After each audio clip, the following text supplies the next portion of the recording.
What's going on, guys? Ryan O'Toole back here again, giving you guys another guest review. Me and Cody are back with the Harry Potter series of reviews leading up to Fantastic Beasts and the Crimes of Grindelwald. We reviewed Harry Potter and the Sorcerer's Stone last month, so if you guys haven't seen that yet, go check that out in my channel. It's in the playlist.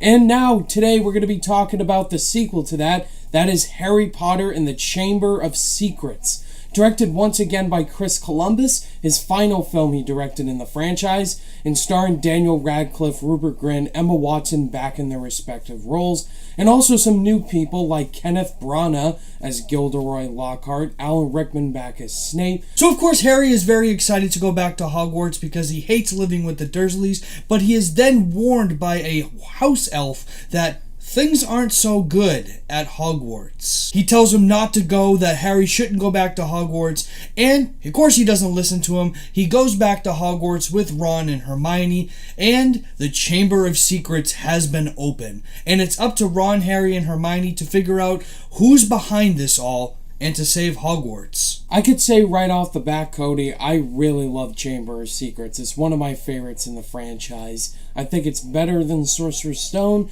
It's a lot darker. There's a lot more maturity in this film. Yes. And there's a lot of great elements to it. Funny, character depth-wise, as well as serious stakes-wise. Not only is this one of my favorites, it might be my favorite Harry Potter movie in the franchise.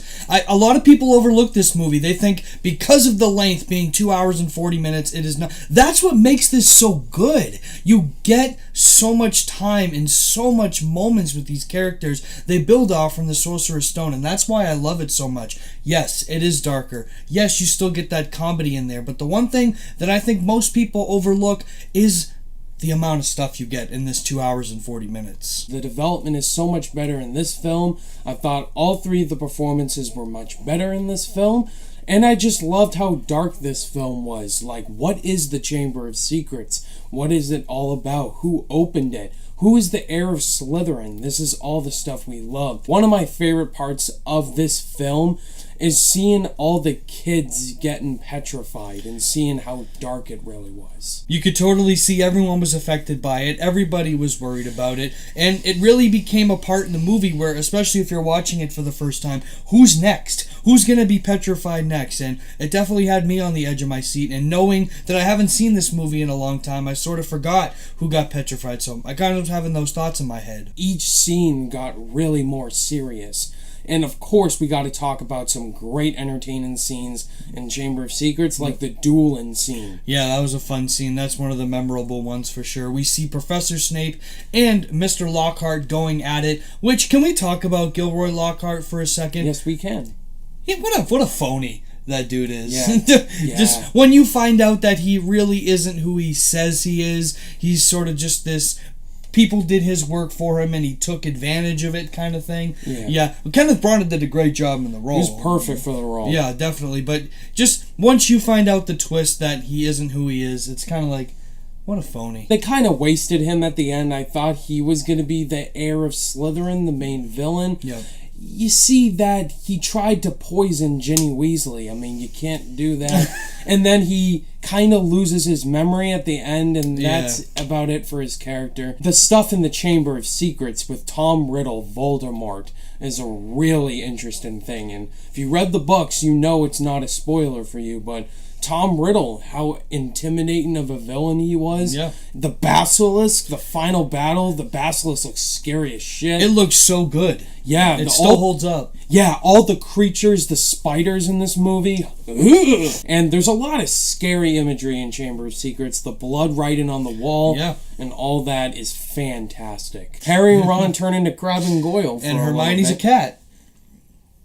Also, there's a great Quidditch scene in this movie, which I think is better than the first one for sure. Yeah, that definitely holds up. We see that Malfoy now becomes the, what is it, the keeper? Yeah, he's the seeker now. The seeker. Becomes the seeker of the Slytherin Quidditch team, and to see him and Harry go at it, it looked really cool. That whole sequence, still holds up. Let's talk about Malfoy now. He is such a prick in this movie. Yeah.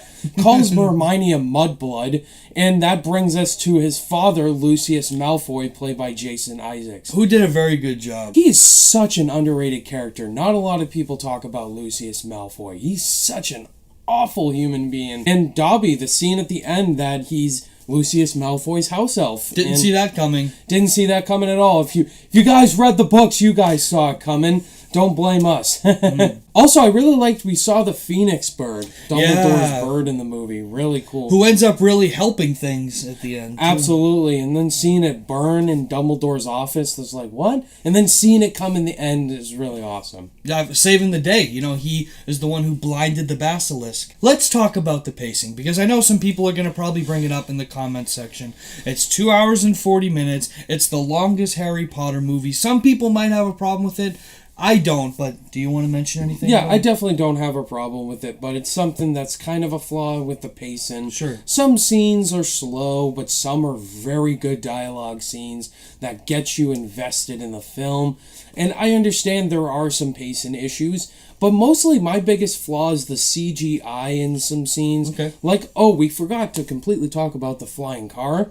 Yeah. Yeah, the Weasley's flying car at the beginning of the movie, and also when Harry and Ron fly it to Hogwarts, they get stuck in the Whomping Willow, by the way.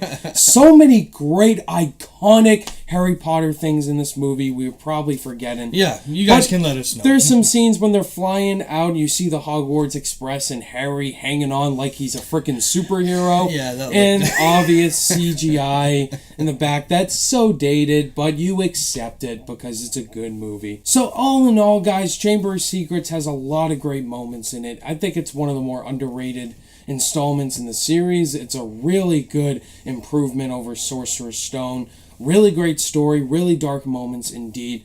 And Chamber of Secrets just has that dark edge that makes it so great. It has moments where you need to see the Sorcerer's Stone before you see the Chamber of Secrets. I really like how Christopher Columbus did that, you know, combining moments in both movies. This is my favorite Harry Potter movie. I'm not afraid to say it right here. I love this movie. I have no flaws with it, minus the runtime. It's a long movie, but it's worth all the time it shows. On my rating scale, I'm going to give Chamber of Secrets a 4.5 out of 5 stars. This is a really good movie and one of the best in the franchise. And of course, it being my favorite, it gets a 5 out of 5 stars. No questions. So there you have it, guys. Those were our thoughts on Harry Potter and the Chamber of Secrets. The most important question is, what do you guys think of Chamber of Secrets? If you haven't seen it yet, if you haven't seen any of the Harry Potter movies, what the hell are you doing?